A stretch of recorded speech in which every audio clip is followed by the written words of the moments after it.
जीवन बगिया ऐसी उलझी, फूल होगे कम कांटे ज्यादा। सिमटा जीवन डूबी सांसें, आना है तो अब भी आ जा। यदि आपने अभी तक अंतिम अध्याय न देखा हो तो कृपया करके अंतिम अध्याय देखें, और यदि आप समझ सकें तो इस अध्याय को देखें। अनंत समुद्र रूप मुझ में चित्त रूपी हवा के शांत होने पर जीव रूप बड़क के अभाग्य से जगत रूपी नौका नष्ट हो जाती है, और जब यह चित्त रूपी हवा शांत हो जाती है, लहरें खो जाती हैं और चेतना की झील मौन हो जाती है, तो फिर जीवन रूप बड़क की नौका विनष्ट हो जाती है। जगत पोत विनश्वर, फिर इस जगत का जो पोत है, यह जो जगत की नाव है, यह तत्क्षण खो जाती है। जैसे एक स्वप्न देखा हो, जैसे कभी न रही हो, जैसे बस एक ख्याल था, एक भ्रम था। तो करना है एक ही बात कि यह जो चित्त की हवा है, यह शांत हो जाए। इस संबंध में अष्टावक्र और जनक की दृष्टि बड़ी क्रांतिकारी है।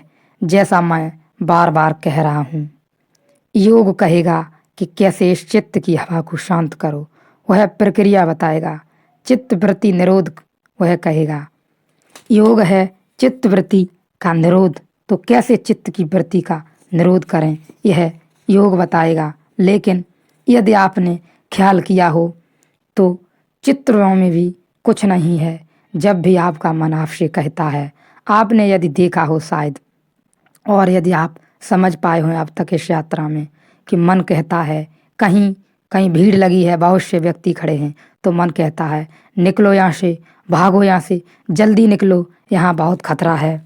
मन आदेशित करता है तुम्हें, बस तुम्हें और केवल देखना ही है।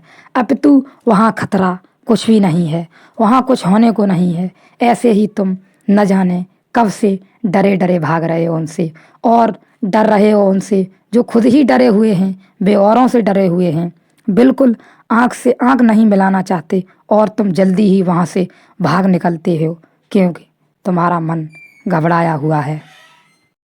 और तुम कहते हो जल्दी निकलो यहाँ से, यहाँ बहुत खतरा है। अब तू यही बात जनक ने और अष्टावक्र ने बड़े गहराई में जाके कही है कि क्या क्या करोगे इस लहर को शांत करने के लिए।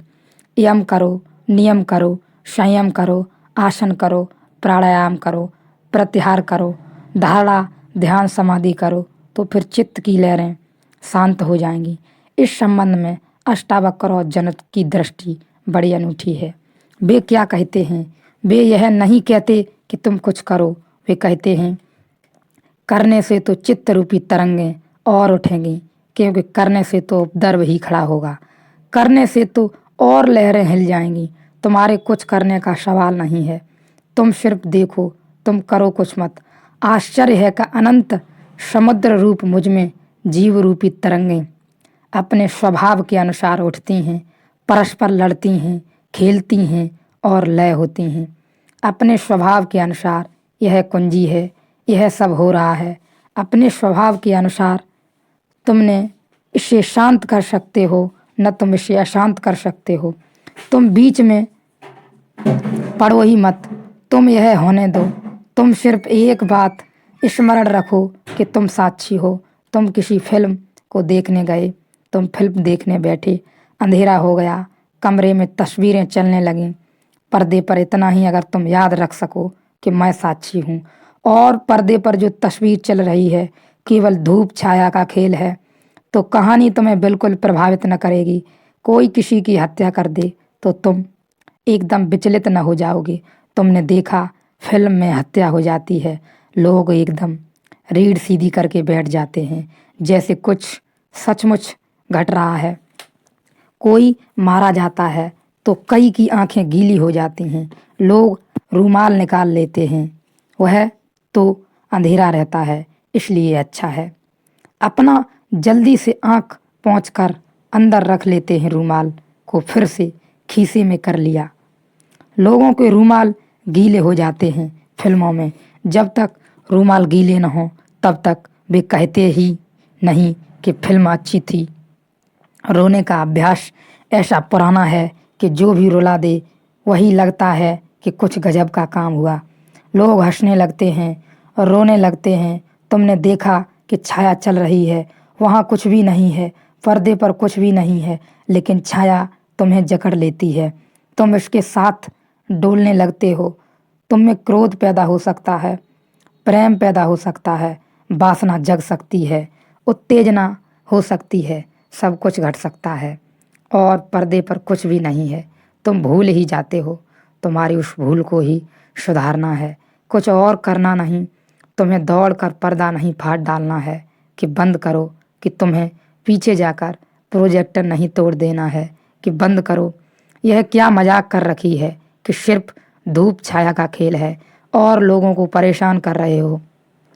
इतने लोग रो रहे हैं नाहक। अरे जिंदगी काफ़ी है रोने के लिए, बंद करो। या तो तुम नहीं करते, इसकी कोई ज़रूरत भी नहीं है, क्योंकि जो रोना चाहते हैं उनके लिए पर्दे को रहने दो।